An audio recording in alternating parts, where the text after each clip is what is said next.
எச்ராஜா சொல்றாரு, கலெக்டர் ஆர்டர்லாம் நான் மதிக்க மாட்டேன், அதெல்லாம் என் செருப்புக்கு சமானம், கீழே காலை செருப்பை காட்டு. எச்ராஜா தலையிலே பல செருப்புகள் இருக்கு, அது கீழே தான் எச்ராஜாவே இருக்காங்க. ஏற்கனவே ஒருக்கா ஹைகோர்ட் ஆகுது, மயிராகுது, எச்ராஜாலாம் மூணு குழம்பி மெண்டல் ஆகி போய் ரொம்ப நாள் ஆச்சு. எடப்பாடி பழனிசாமி கிட்டத்தட்ட பாஜக ஆளா முழுவதுமா மாறிட்டாருன்னு புரிஞ்சுக்கலாமா சார் இந்த விவகாரத்துல? எடப்பாடியார் பிஜேபி ஓனர் கிடையாது, அவங்ககிட்ட சரக்கு வாங்கி விற்கிறவங்க. அன்புமணி அவர் ஒரு வியாபாரி தான். அதாவது இந்து முன்னணி நேரடியாக இருக்கல, பிஜேபி நேரடியாக இருக்கல.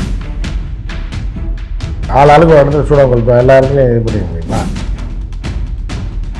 முருகனை தொட்டவன் பூரா நாசமாயிருக்கான். முருகனை தொட்டு எவனும் வாழ்றதா சரித்திரமே கிடையாது.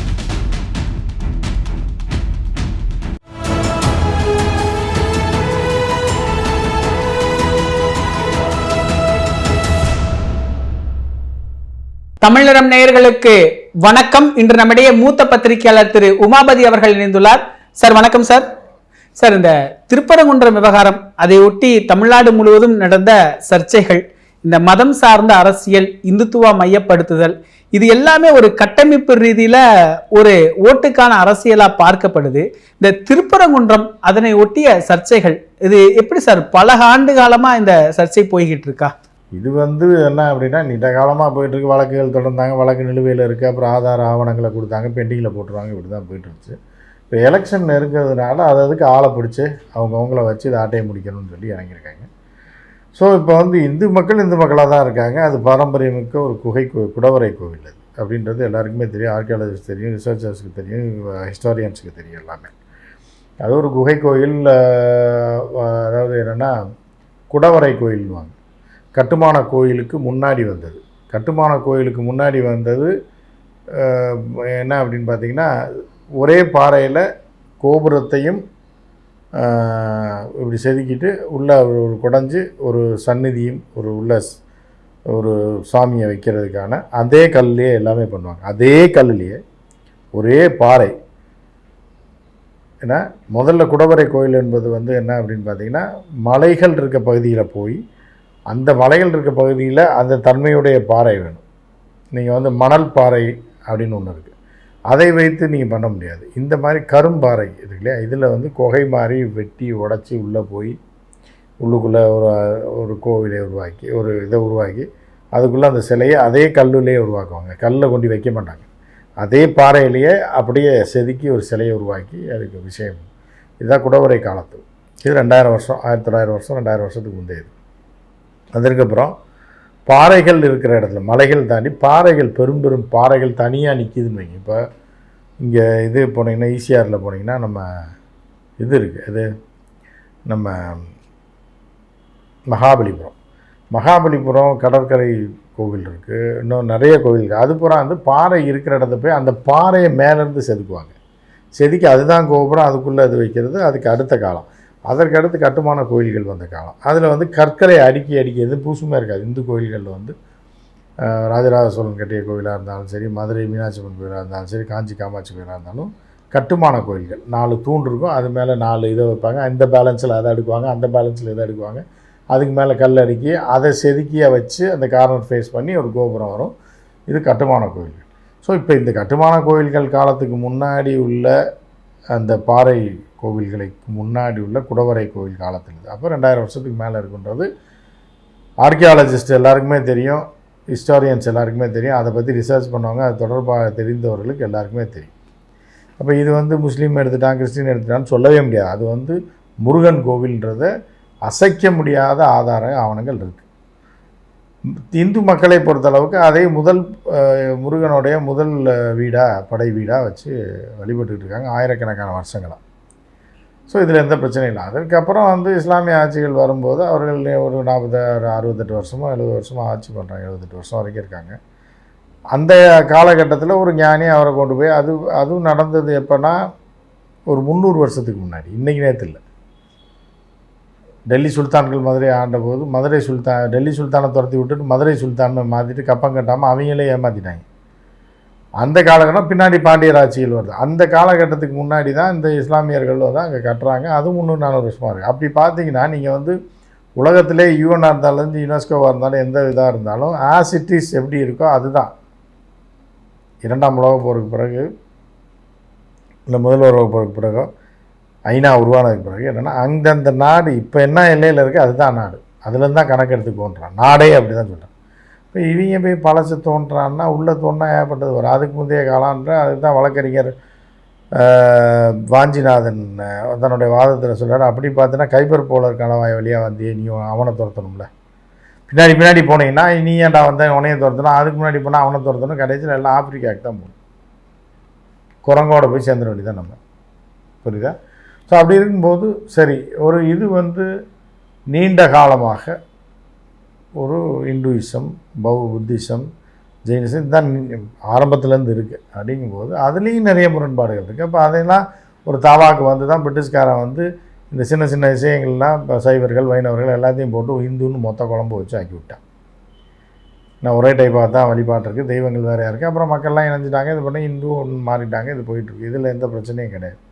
ஸோ இப்போ திருப்பி இதெல்லாம் சுரண்டி தோண்டுனாங்க அப்படின்னா ஆசிட்டிஸ் இதுக்கு தாண்டி இதுக்கு முன்னாடி போனாங்கன்னா இப்படி போயிட்டே இருக்கும், இதுக்கு எல்லையே கிடையாது. ஸோ அதற்காக அந்த வழக்குகள்லாம் நிலுவையில் வைத்திருக்கிறாங்க. இப்போ உச்சநீதிமன்றத்துக்கு போயிருக்காங்க.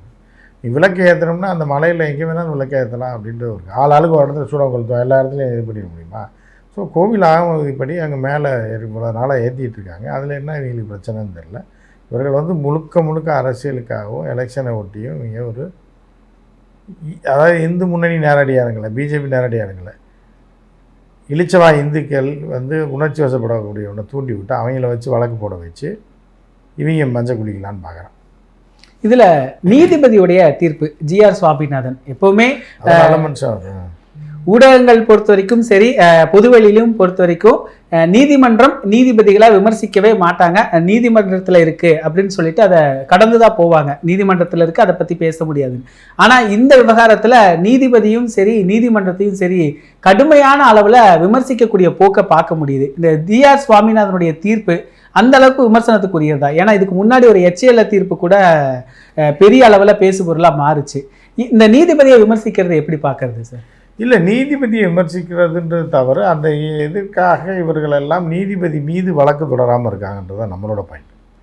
விமர்சிக்காத நீதிமன்ற தீர்ப்பை விமர்சிக்கலாம், நீதிபதியை விமர்சிக்கக்கூடாதுலாம் இருக்குது. இப்போ இதில் வந்து ரெண்டையுமே விமர்சிக்கிற மாதிரியான ஒரு சூழல் இருக்க தான் பலரும் சொல்கிறாங்க. இப்போ அந்த நீதிபதி மேலே வழக்கு தொடரலாமே உச்ச நீதிமன்றத்தில், ஏன் இந்த அரசு செய்ய மாட்டேங்குதுன்ற ஒரு கேள்வி இருக்குது. இல்லை தனியாரோ இல்லை தனிப்பட்ட நபர்களோ ஏன் வந்து உச்சநீதிமன்றத்தில் வழக்கு தொடரக்கூடாது? இவருடைய தீர்ப்புகளை எல்லாத்தையும் வைத்துக்கொண்டு இது கான்ட்ரவர்சியாக இருக்கா இதுன்றதை உச்சநீதிமன்றம் முடிவு பண்ணும்ல.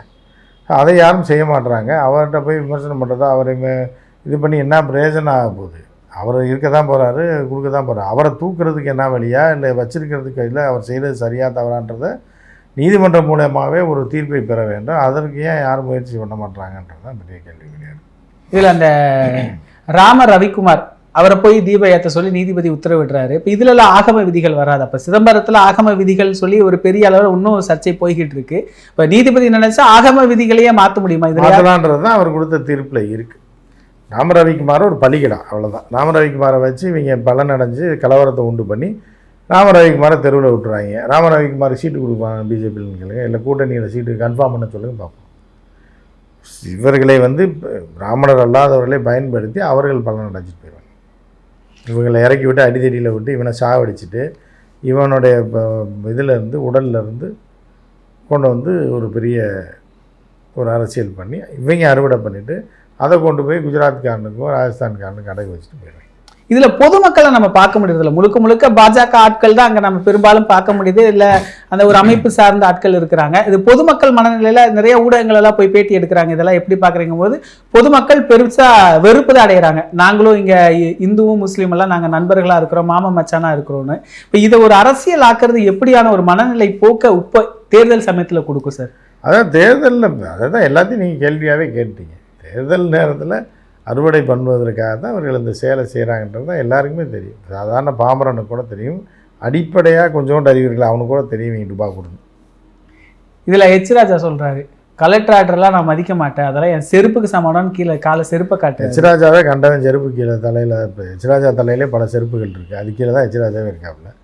அப்போ அவர் அப்படித்தானே சொல்லுவார் அப்படின்ற. ஏற்கனவே ஒருக்கா ஹைகோர்ட் ஆகுது மயிராகுது மணிக்கு ராஜாலாம் மூளை குழம்பி மெண்டலாகி போய் ரொம்ப நாள் ஆச்சு. புரியுது அவங்களுக்கு?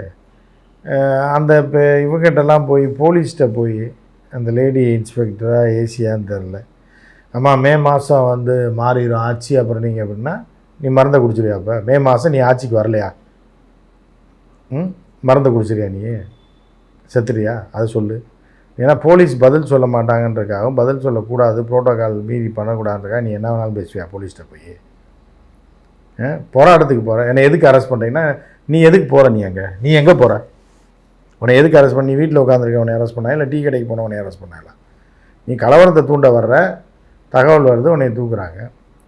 போலீஸ்கிட்ட போய் உன் வித்தையை காட்டுறேன், மே மாதம் வந்தால் மாறிடுன்னு. மே மாதம் நீங்கள் பிஜேபி ஆட்சிக்கு வரலாம், நீ மறந்து குடிச்சு தருவியா? எழுதி கொடு, வா பேசுவோம். கோமாளிகளை வச்சு நீங்கள் கோமாளி இல்லை, இந்த திருப்பரங்குன்ற இஷ்யூல இதெல்லாம் அப்படியே மறைச்சிடுறாங்களா சார்? வேற யாராவது பேசினா எவ்வளோ பெரிய கான்ட்ரவர்சி ஆகும். ஒரு கலெக்டரோட ஆர்டர் செருப்புக்கு சமானம்னு ஒரு அரசியல்வாதி தலைவர் வழக்கு போடணும், அதை யாரும் போட மாட்டாங்க. எதுக்கு பிரச்சனை அப்படின்னு, அதனால தான் பண்ணுறது, புரியுதா? அந்த வழக்கு வந்து நீதிபதியாவது ஏதாவதுன்னு சொன்னது நீதிமன்றமே சோமோட்டோவாக எடுத்துச்சு, யாரும் கம்ப்ளைண்ட்லாம் கொடுக்கல. அது நீதிபதிகளை விமர்சனம் பண்ணு. அதே நீதிபதி இப்போ இதை எடுப்பாங்களா அப்படின்னு ஒரு கேள்வி. கலெக்டரையும் கமிஷனரையும் செருப்பு வைக்கலன்னு ஒருத்தன் சொல்கிறான். அப்போ இதை சோமோட்டோவாக வழக்கு எடுப்பீங்களா? எடுக்க மாட்டீங்களா? எடுக்க மாட்டாங்க, புரியுதா? இதை அரசும் விட்டுரும். எந்த நீதிபதி வந்து ஒரு ஆர்டரை கொடுத்ததுக்கு அதை வந்து ஒரு அந்த வார்த்தையை சொல்லி பயன்படுத்தினாரோ, இப்போ அந்த நீதிபதிக்காக இவர் வந்து கலெக்டர் ஆர்டரை செருப்புக்கு சமானம்னு சொல்லலாம். அது வந்து அவருடைய எந்த விதத்துலையும் இழுக்க ஆகாது, அப்படி எடுத்துக்கலாம். ஆமாம், அவருக்கு சாதகமாக பேசும்போது எப்படி இழுக்காகும்? அவரை செருப்பு, அதாவது இப்போ நீதிபதியை சொல்லலை, நீ பொதுவாக வந்து ஒருத்தனை நேரடியாக செருப்பை கழட்டி அடிச்சிங்கன்னா அவனுக்கு பாதிப்பு, அவன் வருவான். இன்னொருத்தனை செருப்பு கழட்டி கூட இருக்கவனை செருப்பு கழட்டி அடிச்சு அப்படி வருவான். சரி விடியான்னு சொல்லுவான். அப்படின்ற மாதிரி தான் அதை பார்க்க வேண்டியது. இதில் எடப்பாடி பழனிசாமி கிட்டத்தட்ட பாஜகவில் இணைஞ்சிட்டார், பாஜக ஆளாக முழுவதுமாக மாறிட்டாருன்னு புரிஞ்சுக்கலாமா சார் இந்த விவகாரத்தில்? இல்லை, பாஜக ஆளாக அவர் மாற மாட்டார். இங்கேருந்தே அவர் வந்து என்னென்னா, பாஜகன்றது ஹோல்சேல், அந்த சரக்கை வாங்கி விற்பார். இப்போ கஞ்சா வியாபாரிலாம் இருக்காங்க இல்லை, அவன் வந்து ஹோல்சேலாக இப்போ சென்னையில் ஒரு இடத்துல இருந்துக்கிட்டு சப்ளை பண்ணுவான், புரியுதா? அவன் ஒரு 10 பேரை வச்சு விற்பான். அப்புறம் வேறு 10 பேர்கிட்ட சம்மந்தமாக அது நேரடி வியாபாரமாக இருக்கும். வேறு இப்போ தாம்பரம் இந்த பக்கம் இருக்கவங்களுக்கெல்லாம் வந்து அவன் வந்து நீ வந்து விற்கிறான்னா இவன் காசு கொடுத்து வாங்கிட்டு வருவாங்க. அந்த கஞ்சா வியாபாரி கீழே இருக்கவங்க தான் இவங்க இது பண்ணும் அப்படின்ற மாதிரி தான் அவர் எடப்பாடியார் பிஜேபி ஓனர் கிடையாது, அவங்ககிட்ட சரக்கு வாங்கி விற்கிறவர் தான் இவர். இப்போ இதில் அன்புமணி அவருடைய நிலைப்பாடு எப்படி சார்? அது உங்களுக்கு? அன்புமணியே அவர் ஒரு வியாபாரி தான், அவரும் இதில் ஒரு வியாபாரி எல்லாமே அவங்ககிட்ட ஹோல்சேல் சரக்கு அவங்ககிட்ட தான் வாங்குவாங்க. ஹோல்சேல் சரக்கு நீங்கள் கஞ்சா வியாபாரின்னு சொன்னால் அது உதாரணத்துக்கு, இது வந்து ஒரு துணி வியாபாரின்னு வச்சுக்கோங்க. சூரத்தில் வந்து சூரத்தில் வந்து துணி வாங்கிட்டு வந்து பிட்டு பிட்டாக கிழிச்சு வைப்பாங்க, ஜாக்கெட் பிட்டு. அந்த மாதிரி இவங்க பூராமே அதுதான், சூரத்தில் துணி வாங்கி விற்கிற ஆட்கள் தான் எடப்பாடி, அன்புமணி. இப்போ ஜெயலலிதா இருக்கும்போது கூட இந்த விஷயத்தில் கவனமாக கையாண்டாங்க. கடைசி வரைக்கும் இந்த விஷயத்தை வந்து ஒரு தமிழக நிலையிலிருந்து அதை கையாண்டு போனாங்க. இவங்க அப்பட்டமாக ஒரு பாஜக ஸ்டாண்ட் எடுக்கிறாங்கங்கிறது இவங்களுக்கு கை கொடுக்குமா சார்? கை கொடுக்கல, இவங்க வந்து ஜெயிலுக்கு போகிறதுக்கு பயந்து போய் சேர்ந்துருக்காங்க. ஜெயிலுக்கு போகிறதுக்கு பயந்து கேஸ் போட்டுருவாங்க. ஜெயிலுக்கு ஒன்று இடி வரும், அது வரும், இது வரும். எதுக்கு அவங்ககிட்ட அடிமையாகவே போயிட்டானே, எவன் காலில் வேணாலும், எடப்பாடிலாம் பதவிக்காக யார் காலில் வேணாலும் விழுகிற ஆளுன்னு எல்லாருக்கும் தெரியும். இந்த மானங்கட்டவர்கள் ஆட்சி போன வரைக்கும் சந்தோஷம் தான். ஏன்னா இங்கே தமிழ்நாட்டை பொறுத்த வரைக்கும் விநாயகர் இவங்களுக்கு பெருசாக பலன் கொடுக்கலன்னு எடுத்துக்கலாம். இப்போ முருகனை கையில் எடுத்து தான் நாங்கள் 3 சீட்டே வாங்கினோம். விநாயகரை வச்சு தான் விநாயகர் ஊர்வலத்தை கலவரத்துக்காக தான் அது உருவாக்குனது. அதுக்கு முன்னாடி இந்த கலாச்சாரமே கிடையாது தமிழ்நாட்டில். இந்து முன்னணி வந்ததுக்கப்புறம் தான் இங்கே விநாயகர் கலாச்சாரமே வந்தது. அதுக்கப்புறம் அது கை கொடுக்கல. இவங்க என்னென்னமோ ராமர் கை கொடுக்கல, புரியுது அவங்களுக்கு. இப்போ கடைசியாக முருகன் தான் தமிழ் கடவுள், அதை தொட்டால் தான் வரும்னு சொல்லி இப்போ முருகனை தொடுறாங்க. முருகனை தொட்டவன் பூரா நாசமாயிருக்கான். முருகனை தொட்டு எவனும் வாழ்ந்ததா சரித்திரமே கிடையாது. ஆனால் இவங்களுக்கு அது பலன் கொடுக்குதுன்னு நம்புறாங்களே சார். இப்போ எல்முருகனுடைய வேல் யாத்திரை, முருகன் மாநாடு, அது இல்லை, வேல் யாத்திரை பலன்லாம் கொடுக்கல. அதான் முருகனை எதிர்த்ததுனால தான் ஊரை விட்டே துரத்திட்டாரு முருகன். இப்போ ஊர்லேயே இல்லையே. அதை வச்சுதான் அது வரைக்கும் சீட்டு இல்லாதவங்களுக்கு 3 சீட்டு கிடச்சிருக்கு, 18% ஓட்டு. நாங்கள் ஸ்டாலினே வேலை தூக்க வச்சிட்டோம்னாலாம் பேசிக்கிட்டு இருந்தாங்க. பேசதான் செய்வாங்க. ஸ்டாலின் வேலை தூக்குறதுக்கு என்ன பிரச்சனை? இப்போ அந்த முருகபக்தர்களுடைய ஓட்டு தான் இவங்களுக்கு கிடைக்குதுன்னு நம்புறாங்க. திரும்ப திருப்பரங்குன்றம் அதெல்லாம் கிடையாது. எதையாவது ஒன்று பண்ணி கலவரம் பண்ணணுன்றது தான், கலவரம் ஏற்படுத்தி ஓட்டு வாங்கணுன்றது தான். அது இங்கே நடக்காது. வாங்குவாங்க, ஜெயிக்கிற அளவுக்குலாம் வாங்க மாட்டாங்க. இப்போ இந்த திருப்பரங்குன்ற விவகாரத்தில் அதிமுகவுக்கு ஓட்டு, இந்த பாஜகவுக்கு ஓட்டு கிடைக்குதோ இல்லையோ, ஆனால் அதிமுகவுக்கு கிடைக்கிற ஓட்டு கிடைக்காம போயிடும் அப்படின்னு பேசுகிறாங்க. அது உண்மையா சார்? அப்படி அதிமுகவுக்கு இப்போ எங்கே ஓட்டே இல்லையா, அப்புறம் தானே கிடைக்கிற ஓட்டு கிடைக்காம போகிறது. ஏற்கனவே முடிஞ்சு போச்சு. எடப்பாடியும் முடிஞ்சிட்டாரு, அதிமுக முடிஞ்சு போச்சு. இன்னும் எங்கே அவங்களுக்கு ஓட்டு 12%க்கு வந்துடும். இப்போ பிஜேபி கரெக்டாக பிளான் பண்ண மாதிரி அவங்கள பாதியை பிடிங்கி இவன் பாதி அவன் பாதின்னு வந்துடுவாங்க. இதில் அண்ணாமலை இந்த பரபரப்பில் ஒரு டெல்லியில் இருக்கிறாரு, அமித்ஷா கூட இருக்கிறாரு.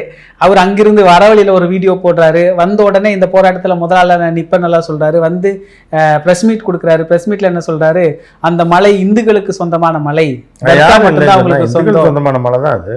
அது யாரும் இல்லைன்னு யாரும் சொல்லலையே, முஸ்லீம் கூட சொல்லலையே. இந்துக்கு சொந்தமான மலைன்றது எல்லாருக்கும் தெரிஞ்சது தானே. இந்த விவகாரத்தை தமிழக அரசோட நிலைப்பாடு எப்படி பார்க்குறீங்க சார்? இது சரியான முடிவு தானே? இந்த நீதிமன்ற தீர்ப்பை வந்து செயல்படுத்தாமல் அதுக்கு மேலே மேல்முறையீடு, இந்த அது நீதிமன்ற தீர்ப்பாகவே தமிழக அரசு பார்க்கல. ஒரு ஏதோ சொல்கிறாங்க, சரி நம்ம அப்பீல் போவோம் அப்படின்னு போயிருக்கு. அது பேர் சீரியஸாலாம் எடுக்கல. இது அப்பட்டமாக ஒரு சதி திட்டங்கிற மாதிரி சொல்கிறாங்களே சார். ஒரு கலவரம் தூண்டுவதற்கான ஒரு சதி திட்டம். இது ஓட் பேங்கிங் மட்டும் கிடையாது. தமிழகத்துடைய ஓட் பேங்க் எப்படி வரும்? கலவரம் சதித்திட்டம் தீட்டினா தான் கலவரம் வரும். கலவரம் வந்தால் தான் ஓட் பேங்காக மாறும். அதுதான் அதில். அதை இதையும் பிரித்து பார்க்க முடியாதுல்ல. கலவரம் பண்ணால் தான் எல்லாமே நடக்கும். கடைசியில் ஓட் பேங்காக மாறி அப்புறம் தமிழ்நாட்டை கேப்சர் பண்ணி தமிழ்நாட்டை கொள்ளையடித்து வடநாட்டுக்காரனுக்கு விற்றுட்டு போகிறது தான் அவங்க பிளான். அதுக்கு இந்த கைக்கூலிகள் வேலை செய்கிறாங்க. நிகழ்கால அரசியல் குறித்து பல தகவல்களை பகிர்ந்து கொண்டதுக்கு நன்றிங்க சார். இதே போன்று நிகழ்கால அரசியலின் சாரம்சங்களை அரசியல் ஆளுமைகளின் நேர்காணல் வழியே தொடர்ந்து காண தமிழ் நிறம் வலையொலியை சப்ஸ்கிரைப் செய்யுங்கள். தங்களின் மேலான கருத்துக்களை கருத்துளை பெட்டியில் பதிவிடுங்கள். நன்றி, வணக்கம்.